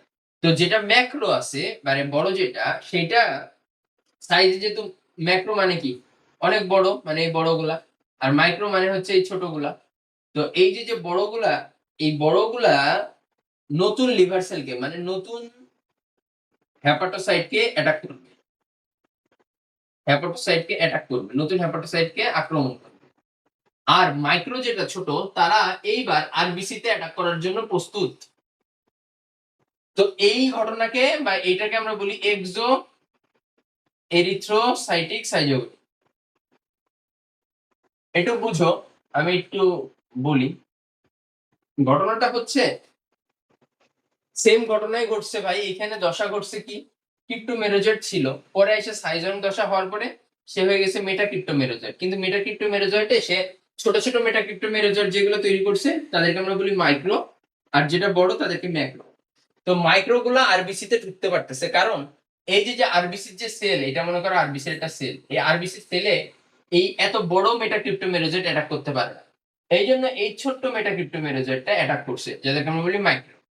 এরপরে যে ধাপটা শুরু হবে আরবিসির মধ্যে যা ঘটবে সেটা আমরা দেখব। সেটা হবে হচ্ছে এরিথ্রোসাইটিক সাইজিওগনি। আগে লিভারের মধ্যে যে ২টা ঘটনা ঘটলো, আগেরটা দেখলাম আর এইটা একই টাইপের যাবে। মোটা সাইজন দশা হবে, পরে আরেকটা দশা ঘটবে, আবার বের হয়ে যাবে। কিন্তু এখানে ২টা জিনিস হচ্ছে, যেটা ম্যাক্রো বড় সে আবার আবার নতুন লিভার সেলকে অ্যাটাক করবে। ও আবার প্রসেস চালায়, আবার যখন ছোট তৈরি হয়ে যাবে, ছোট হওয়া মানে সে একটা স্পেশাল ভাবে আরবিসি কে অ্যাটাক করতে পারবে, মোটাটা অ্যাটাক করতে পারে না। সো মাইক্রোমেটাক্রিপ্টোমেরোজয়েড যেগুলো তৈরি হবে সেগুলো যে আরবিসি তে অ্যাটাক করবে, আবার নতুন ধাপ শুরু হবে। সো এই পর্যন্ত আগে লিখে নাও। তারপরে আমরা চলে যাব যে লিভার তো অ্যাটাক করে দিল, আলটিমেটলি এরপরে আরবিসি তে কিভাবে অ্যাটাক করবে সেটা আমরা দেখব। ওকে, সো এটা লিখে ফেলো। এটা এটা লেখা হয়ে গেলে আমরা বলো যে ভাইয়া এটা লেখা শেষ।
লেখা শেষ ভাইয়া।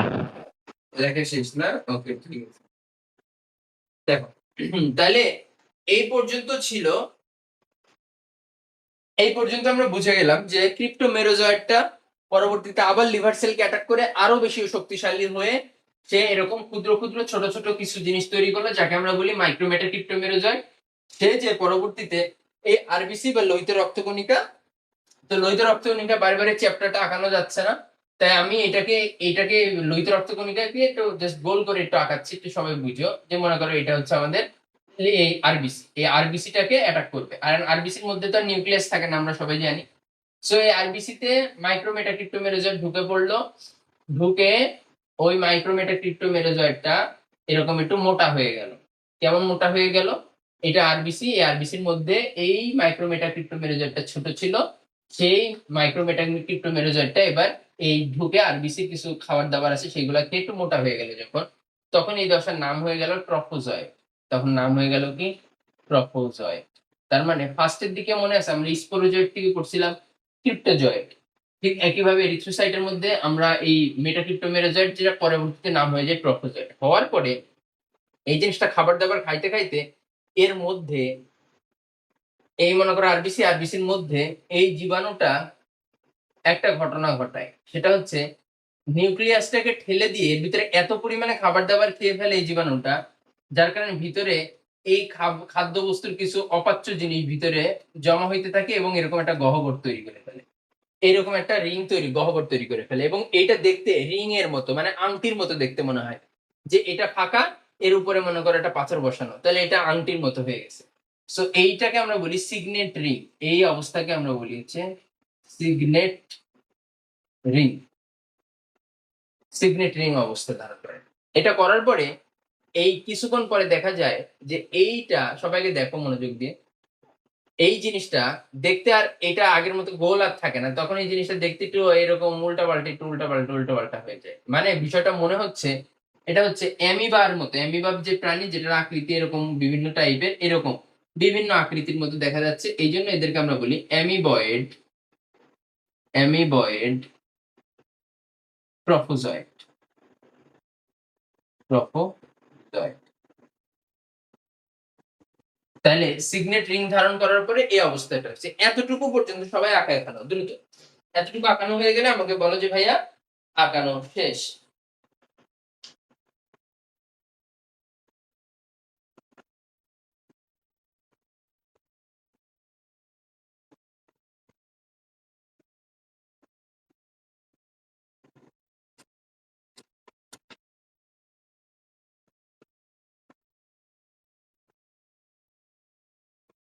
ভাইয়া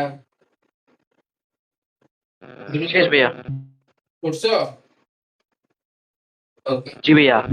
আচ্ছা। এইবার দেখবা যে এই অ্যামিবয়েড ট্রফোজয়েডের পরে কিছুক্ষণ পরে দেখা যাবে যে এরা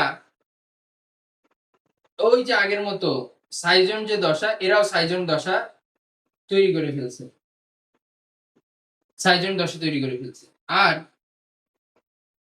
এর মাঝে কিছু বর্জ্য পদার্থ সৃষ্টি হয়েছে। এই যে বলছিলাম খেয়ে দিয়ে মোটা হয়ে গেছিল, কিছু বর্জ্য পদার্থ থাকে, এই বর্জ্য পদার্থগুলো এরকম করে জড়ো হয়ে থাকে, ঠিক আছে? এই যে মাঝখানে এরকম করে হয়ে থাকে। এই অবস্থাটাকে, এটাকে আমরা বলি হচ্ছে হিমোজয়েন, বলি হচ্ছে হিমোজয়েন। আর এই পুরা দশাটাকে তো আমরা বলতেছি সাইজন দশা, আগের মতো, যেহেতু অনেকগুলো নিউক্লিয়াস হয়ে গেছে। পরবর্তীতে কি হয়, এর মধ্যে দেখা যায় যে এই কোষটার মধ্যেই, মানে এটার মধ্যে এরকম এরকম ফুলের মতো আকৃতি ধারণ করে, গোলাপ ফুলের মতো এরকম আলাদা আলাদা আলাদা আলাদা স্তর হয়ে যায়। এই দশাকে আমরা বলি হচ্ছে রোজেট, রোজেট দশা। এদেরকে আমরা বলি রোজেট। রোজেট মানে গোলাপ, এটা গোলাপের মতো পাপড়ির মতো লাগে, এই জন্য এদেরকে আমরা বলি হচ্ছে রোজেট দশা। কথা কি বুঝতে পারছো ভাইয়া এই পর্যন্ত? এবার এই রোজেট হওয়ার পরে যেহেতু এটা এরকম ভাগ হয়ে গেছে, এবার প্রত্যেকে আলাদা আলাদা আলাদা আলাদা আলাদা আলাদা আলাদা ভাবে এক একটা করে সেলে পরিণত হয়ে যায়। মানে ওই যে যেরকম দেখাইছিলাম, এরকম এরকম এরকম বিভিন্ন সেল তৈরি হয়। এখন এই যে যে ঘটনাটা ঘটলো, এই যে এখানে আমরা যে জিনিসটার নাম দিলাম, এই জিনিসটার নাম হচ্ছে আমাদের গ্যামিটোসাইট তৈরি হয়, মানে এদেরকে আমরা বলি হচ্ছে গ্যামিটোসাইট। সো আমাদের এটা কি ছিল, ট্রফোজয়েট, অ্যামিবয়েড, ট্রফোজয়েট, সাইজম দশা হওয়ার পরে এই যে যে দশা হলো এদেরকে মেরোজয়েট, একটা নাম আমরা বলি হচ্ছে মেরোজয়েট, কিন্তু বিষয়টা হচ্ছে এই মেরোজয়েট গুলা দুই ধরনের হয়। একটা হচ্ছে একটু ছোট আকৃতির হয়, ছোট যেটা আকৃতির হয় সেটার মধ্যে এরকম মোটা নিউক্লিয়াস থাকে, আর যেটা একটু বড় হয় ওটার মধ্যে ছোট একটা নিউক্লিয়াস থাকে। তো আমরা এটাকে এই যে যে ছোট মেরোজয়েট যেটা থাকে, যেটা নিউক্লিয়াসটা বড় কিন্তু সাইজটা ছোট, এদেরকে আমরা বলি হচ্ছে পুংগ্যামিটোসাইট, পুংগ্যামিটোসাইট। এবং যেটা একটু ছোট নিউক্লিয়াস কিন্তু আকৃতিতে বড়, এদেরকে আমরা বলি স্ত্রী গ্যামিটোসাইট। তাহলে এইটা হচ্ছে আমাদের এইখানে যেটা দেখলাম সেটা হচ্ছে এরিথ্রোসাইটিক সাইজোম। এরিথ্রোসাইটিক সাইজোম, দেখো সবারই কিন্তু এই কাহিনী হচ্ছে, একটা যে ঢুকবে পরে এরকম অনেকগুলা নিউক্লিয়াস তৈরি করবে, সাইজোম দশা তৈরি করবে, পরে আর একটা নাম হবে, সবার ক্ষেত্রে সেম। সেই শুরুতে ছিল স্পোরোজয়েট, সেটা একটু খাওয়া দাওয়া খেয়ে ডে মোটা টোটা হয়ে হয়ে গেছে ক্রিপ্টোজয়েট, আবার সাইজোম দশা হয়ে নাম হয়ে গেল ক্রিপ্টোমেরোজয়েট। পরবর্তীতে আবার আরেকটা লিভার সেল অ্যাটাক যখন করলো তখন সেটার নাম হয়ে গেল ক্রিপ্টোমেরোজয়েট থেকে হয়ে গেল মেটাক্রিপ্টোমেরোজয়েট। পরবর্তীতে এটা যখন মেটাক্রিপ্টোমেরোজয়েট হিসাবে যেটা ছোটটা ঢুকলো আরবিসির মধ্যে, তখন এর নাম হয়ে গেল ট্রোফোজয়েট। এ আবার বিভাজন করার পরে এখন নাম হলো মেরোজয়েট, কিন্তু মেরোজয়েটের দুইটা, একটা ছোট আকৃতির একটা বড় আকৃতির, যেটা বড়টাকে আমরা বলি স্ত্রী গামেটোসাইট আর বড় ছোটটাকে বলি পুংগামিটোসাইট। এইগুলা করে মানুষের রক্তের মধ্যে এটা বিচরণ করতেছে। এখন একটা মশা এসে এবার মানুষের শরীরে কামড় দিবে, আর সে তখন এই পুরুষ স্ত্রী গ্যামেটোসাইট এবং পুরুষ এবং স্ত্রী এই দুইটা গ্যামেটোসাইট মশা তার বডির মধ্যে নিয়ে নিবে। যখন কামড়ায় আমাদের শরীরের মধ্যে ও হচ্ছে তোমার জীবাণুগুলোকে টেনে ফেলবে, রক্ত খাইতে যাবে আমাদের, তখন আমাদের রক্তের মধ্যে তো পুরুষ গ্যামেটোসাইট আর স্ত্রী গ্যামেটোসাইট আছে, এই জীবাণু তো এটা মশার ক্রপের মধ্যে প্রবেশ করে ফেলে। মশার ক্রপের মধ্যে প্রবেশ করার ফলে যে ঘটনাটা ঘটবে সেটা আমরা পরে দেখবো। তার আগে মানুষের এই লাস্ট ঘটনা যেটা আরবিসির মধ্যে ঘটতেছে এটা লিখে ফেলো। এটা লেখা হলে আমরা বলবো যে ভাইয়া লেখা শেষ এটা। তারপরে আমরা ওইটা পড়লে আমাদের শেষ, মানে আমাদের অযৌন জননের পার্ট এখানে শেষ, যৌন জননের পার্টটা এখনই শেষ করে ফেলবো। এটা করলে মোটামুটি আমাদের এটা কমপ্লিট।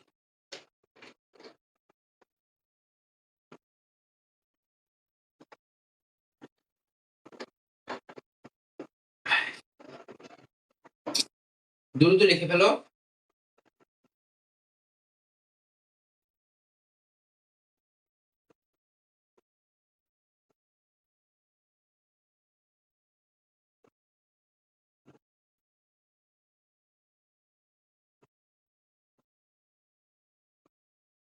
লেখা শেষ ভাইয়া। ওকে, তাহলে এইবার যদি লেখা শেষ হয়ে যায়, আমাদের কাজ হচ্ছে এই দুইটা গ্যামিটোসাইট তৈরি হয়েছে যেটা মশার বডির মধ্যে ঢুকে গেছে। মশার বডির মধ্যে দুইটা পার্ট আছে আমি বলছিলাম, এই একটা মশা যদি হয়, এই মশার এই পার্টটুকুকে আমরা বলতেছি ক্রপ। এই ক্রপের মধ্যে, এই ক্রপটা যদি এইভাবে আঁকাই, এই ক্রপের মধ্যে এই উপরের দিকে একটা প্রাচীর, নিচের দিকে প্রাচীর আছে, মাঝখানের এই জায়গাটাকে আমরা বলি ক্রপ, আর এটাকে বলি প্রাচীর, এটাকে আমরা বলি প্রাচীর, এর ক্রপের প্রাচীর, আর এটাকে মেইনলি ক্রপ, এই ক্রপের গহ্বর। তাহলে এই একটা ফাঁকা জায়গা আছে, এইটুকু একটা ফাঁকা জায়গা, আর এই প্রাচীর একটা জায়গা, এই দুই জায়গায় দুইটা ঘটনা ঘটবে। এখন মশার মুখ দিয়ে ঢুকে গেছে একটা যেটা ছোট কিন্তু অনেক বড় নিউক্লিয়াস, এবং আরেকটা হচ্ছে অনেক মোটা কিন্তু ছোট নিউক্লিয়াস, সেটাকে আমরা বলি পুরুষ। এই পুরুষ গ্যামেটোসাইট এটা যখন শরীরের মধ্যে ঢুকে তখন এ অনেকগুলা অনেকগুলা নিউক্লিয়াসে বিভক্ত হয়ে যায়, অনেকগুলা নিউক্লিয়াসে বিভক্ত হয়ে যায়, ওই সাইজম দশার মতো। পরবর্তীতে দেখা যায় যে এই জিনিসটা দেখতে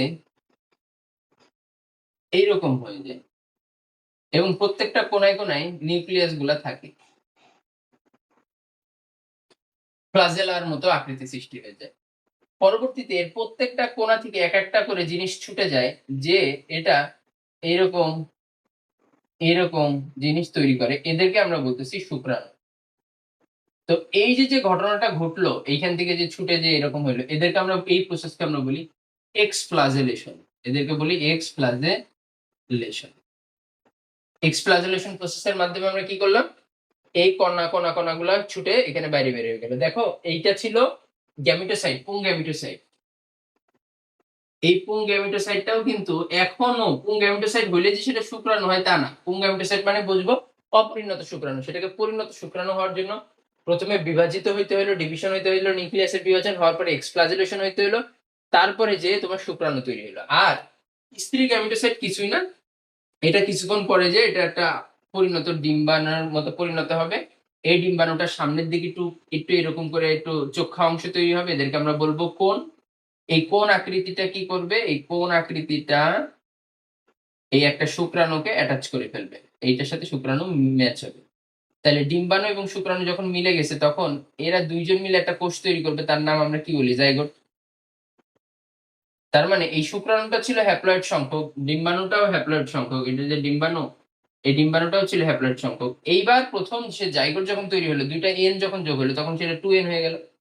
এই জাইগোট কি করবে, এ সুন্দর মতো করে এই প্রাচীরের মধ্যে ঢুকে পড়বে। মানে এতক্ষণ আমরা পুরো পেটের মধ্যে জিনিস পড়ছিলাম, এখন পেটের প্রাচীরের মধ্যে ঢুকে পড়লো। এবার এই জাইগোটটা কিছুক্ষণ পরে একটা দশা তৈরি করে এই যে প্রাচীর, এই প্রাচীরটা একদম গা ঘেঁষে এরকম একটা পোটলা তৈরি করে ফেলবে। এইটার নাম হবে হচ্ছে উসিস্ট, এটার নাম হবে উসিস্ট। এটা জাস্ট পরিণত হচ্ছে, এটাও হবে 2n। এই উসিস্ট যেটা তৈরি হবে, এই উসিস্টের পরে এটা আরেকটু সামনের দিকে এগিয়ে এসে আরেকটা প্রাচীর থলির মতো তৈরি করবে। এটার নাম হবে এরকম করে ছোট ছোট ছোট ছোট এরকম, এর ভিতরে নিউক্লিয়াসের মতো তৈরি হবে, এদের নাম হবে উকিনেট। উকিনেট, এটাও 2n সংখ্যক। উকিনেটটা তৈরি হওয়ার পরে আলটিমেটলি এইখানে কিন্তু মশার মুখ, মুখ মানে এটা হচ্ছে লালা গ্রন্থি। এই লালা গ্রন্থিতে কি করবে, এই প্রত্যেকটা অংশগুলা এক একটা করে তৈরি হবে স্পোরোজয়েড। ওই যে আমরা পড়ছিলাম না যে চিকন চিকন এরকম জিনিসগুলা একদম ফার্স্টে, যেটার নাম বলতেছিলাম স্পোরোজয়েড, এরকম অসংখ্য স্পোরোজয়েড তৈরি হবে, এটার নাম হবে স্পোরোজয়েড। তার মানে একদম শুরুতে যে এরকম ওর প্লাজমোডিয়ামের শুরুর দিকে স্পোরোজয়েড দশা থাকে, সেই স্পোরোজয়েড দশাটা কিন্তু তৈরি হয়ে গেল। কিন্তু এটা হওয়ার জন্য মানুষের শরীরে ঘটনা ঘটাইতেছে, তারপরে মশার বডির মধ্যে যে এইরকম উকিনেট থেকে তারপরে যে স্পোরোজয়েড, এই স্পোরোজয়েড আবার হচ্ছে এন সংখ্যক। তাইলে মাঝখানে দেখো সবই এন সংখ্যক, কিন্তু জাইগোট থেকে শুরু হয়ে জাইগোট, উসিস্ট, উকিনেট এই তিনটা দশা শুধুমাত্র 2n হইল। এবং এইখানে দেখো এর দশার মধ্যে একটা বার একটা চক্র হইলো পুরোটাই এন সংখ্যক, মাঝখানে আবার এসে 2n হইলো, এবং এই দুইটার মিশ্রণে এই জীবাণুটা তোমার হচ্ছে বংশবৃদ্ধি করলো। তাহলে হ্যাপ্লয়েডও মিশলো, ডিপ্লয়েডও মিশলো। এই হ্যাপ্লয়েড ডিপ্লয়েড দুইটার মিশ্রণে যে জীবনচক্র চলে তাদেরকে আমরা বলি যৌনক্রম। যৌনক্রম বলতে মানে একটা সময় হ্যাপ্লয়েড সংখ্যক হবে, আরেকটা সময়ে ডিপ্লয়েড সংখ্যক হবে, হওয়ার পরে তার পুরো জীবনটা সে সম্পন্ন করবে। এই জন্য আমরা বলি ম্যালেরিয়ার জীবনচক্রে যৌনক্রম দেখা যায়। যৌনক্রম কথার মানে হচ্ছে তার বডির মধ্যে এই হ্যাপ্লয়েড দশাও আছে, ডিপ্লয়েড দশাও পরবর্তীতে সে জীবনচক্রের মধ্যে চালায়। এইখানে যেটা আমরা পড়লাম, এইখানে দেখো এই কাজ হচ্ছে এই পর্যন্ত, এই যে যখন শুক্রাণু তৈরি হলো আর ডিম্বাণু তৈরি হলো এইখান থেকে এতটুকু, মানে এই যে জাইগোট তৈরি হওয়ার আগ পর্যন্ত যা ঘটলো এদেরকে আমরা বলি হচ্ছে গ্যামিটোগনি, মানে গ্যামিট সৃষ্টি হলো, গ্যামিটোগনি। আর এরপরে জাইগোট থেকে শুরু করে উসিস থেকে এই স্পোরোজয়েড তৈরি হওয়ার পরে এদেরকে আমরা বলি স্পোরোগনি, মানে এরা হচ্ছে স্পোর তৈরি হলো। এই আলটিমেটলি আমাদের স্পোরোজয়েড তৈরি হলো, এবং স্পোরোজয়েডটা লালার গ্রন্থিতে, মশার লালার গ্রন্থিতে 3,26,000 স্পোরোজয়েড থাকে। এরা পরবর্তীতে আবার কামড়ে আবার মানুষের বডির মধ্যে প্রবেশ করাবে, করে আবার ম্যালেরিয়া জীবাণুটা ঢোকায় দিবে। এইটাই হলো আলটিমেটলি জিনিস। এখন সবাই তুলে ফেলো, তুলে ফেলা হইলে আমারে বলো হ্যাঁ ভাইয়া শেষ হয়েছে, দেন এই অধ্যায়টা খতম। এই অধ্যায় শেষ, 4 নম্বর অধ্যায় আমাদের শেষ হয়ে গেল। তোলা হইলে আমারে বলো ভাইয়া তোলা হইছে।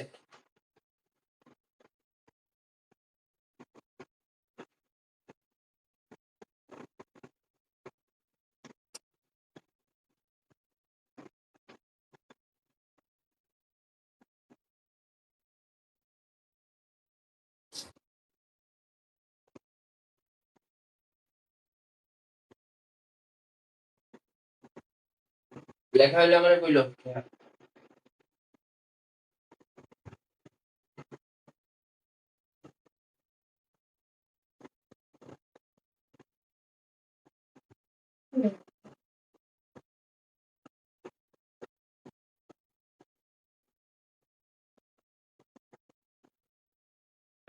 শেষ লেখা ভাইয়া। আচ্ছা, তাহলে আমাদের ১ নাম্বার অধ্যায়ে আমাদের অধ্যায় কিন্তু প্রথম বোটানির ৪ টা অধ্যায় শেষ, তাই না ভাইয়া?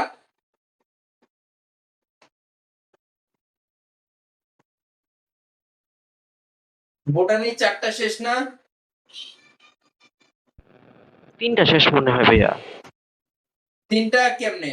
১ নাম্বার অধ্যায় কোষ বিভাজন, কোষ রসায়নও পড়ানো হইছে তোমাদের। ৪ নাম্বার অধ্যায়ে পড়ানো হইল। কোষ বিভাজন মনে হয় পড়ানো হয় নাই। কোনটা পড়ানো হয় নাই? কোষ বিভাজন? জি ভাইয়া। কেন কোষ বিভাজন তোমাদের পড়ানো হয় নাই? মাইটোসিস, মিয়োসিস পড়ানো হয় নাই? না ভাই, এটা এখনো পড়ার নেই। আচ্ছা। তাহলে এটা বাদ আছে, তাই তো? ওকে, সো আমরা নেক্সট ক্লাসে কোষ বিভাজনটা শেষ করব। ওকে? আর আমাদের জিওলজির কোনটা শেষ হইছে একটু বলো তো ভাইয়া? চ্যাপ্টার 1 শেষ। চ্যাপ্টার 2 টা শেষ হয় নাই না? না ভাইয়া। চ্যাপ্টার 3 শেষ হইছে, চ্যাপ্টার 4 শেষ হইছে, চ্যাপ্টার 5 ও শেষ হইছে, তাই না? জি ভাইয়া। আচ্ছা। তাহলে আমরা চ্যাপ্টার 2 টা যদিও 2 হচ্ছে ইয়ের মতো তোমার আগের মতোই। আগের মতো বলতে হচ্ছে তোমার ওই 9-10 এর মতোই, জাস্ট কয়েকটা বেসিক জিনিস একটু বেশি আছে। সমস্যা নাই, আমরা ওটা শেষ করতে পারি। আচ্ছা তোমাদের একটু তোমরা মনে করো তো ভাইয়া, তোমাদের কোষ চক্র পড়ানো হয় নাই? কোষ চক্র, তারপরে বাইভ্যালেন্ট, তারপরে হচ্ছে প্যাকাইটিন দশা কোনো কিছুই পড়ানো হয় নাই? না ভাইয়া, প্রথমে অনলাইন ক্লাসে একবার ধরছিলেন কিন্তু এটা ঠিক মতো হয় নাই। কোষ বিভাজন অনলাইন ক্লাসে ধরছিলাম, শেষ হয় নাই মানে? মানে ওটা হইলে তো শেষ হয়ে যাওয়ার কথা। হালকা ধরার তো কোনো চান্স নাই। একটা ক্লাস হয়েছিল কিন্তু এটা ভালো করে হয় নাই গা, নেটওয়ার্ক সমস্যার জন্য। আচ্ছা। তারপরে 3 অধ্যায় ধরছিলেন। আচ্ছা। ঠিক আছে। ওকে, বুঝতে পারছি। তখন মনে হয় হলে ওই ক্লাসটা নিতে গেছিলাম। আচ্ছা, ঠিক আছে। তাহলে তোমাদের কোষ বিভাজনটা আছে। তারপরে আমরা চলে যাব হচ্ছে জুওলজির ৫ টা অধ্যায় শেষ হওয়ার পরে তোমাদের চলে যাব আচ্ছা তোমাদের কি কোনো সিলেবাস কাট করছে? ছোট করছে? না ভাইয়া। আচ্ছা, সিলেবাস যদি কাট না করে, শুনলাম যে এসএসসি নাকি কাট করছে, ওদের সিলেবাসটা ছোট করে দিছে। আমি সিওর না, বাট যদি তোমাদেরও যদি সিলেবাস এরকম কাট করে দেয়, তাহলে এর আগের বার ৬ নাম্বার অধ্যায় ছিল না তোমার জিওলজি, তো ৬ নাম্বার স্কিপ করলে আপাতত ৬টা আমরা পরে করব, আমরা ডিরেক্টলি ৭ নাম্বার অধ্যায় করব। তো আমাকে বলো যে কোষ বিভাজনের চ্যাপ্টার তো পড়াই যাবে, সমস্যা নাই, আমরা কি জিওলজির 7 চ্যাপ্টার ধরবো নাকি বোটানির এই ২ নাম্বার চ্যাপ্টারটা ধরবো?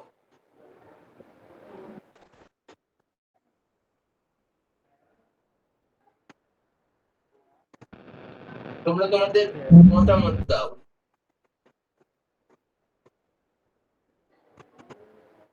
কোষ বিভাজনটা শেষ করে ফেলাইলে ভালো হয়। হ্যাঁ ভাইয়া? কোষ বিভাজনটা শেষ করে ফেলাইলে ভালো হয়। কোনটা? কোষ বিভাজন। কোষ বিভাজন, ওকে ঠিক আছে, তাহলে আমরা নেক্সট ক্লাসে কোষ বিভাজন করবো। ওকে? আচ্ছা, জি ভাইয়া। তাহলে আজকের ক্লাসটা এই পর্যন্তই। নেক্সট ক্লাস ইনশাআল্লাহ বুধবার বা বৃহস্পতিবার বা শুক্রবার হবে, আমি তোমাদেরকে জানাই। ওকে ভাইয়া, তাহলে আজকের ক্লাসটা এই পর্যন্তই। এই অধ্যায়ে যা যা আছে এর মধ্যে মনে রাখবা, এই ম্যালেরিয়ার এই জিনিসগুলো খুব ইম্পর্টেন্ট। কোন জায়গায় কোনটার নাম আছে, যেমন এই মেরোজয়েড কোন দশায়, এটা হচ্ছে আরবিসির মধ্যে হয় না লিভারে হয়, এই সকল জিনিসগুলো কিন্তু আসে কোশ্চেনে বা আসে। এগুলো যেন মিস না হয়, এগুলো যেন তোমরা পারো। পুরোটা রিডিং দিবা। আর আজকের পড়াটা আজকেই একটু কষ্ট করে পড়ে নিও, তাহলে আর প্যারা হবে না, তাহলে সব পারবা। তাহলে আজকের ক্লাসটা এই পর্যন্ত ভাইয়া, আল্লাহ হাফেজ। জি, আসসালামু আলাইকুম। ওয়ালাইকুম আসসালাম ভাইয়া।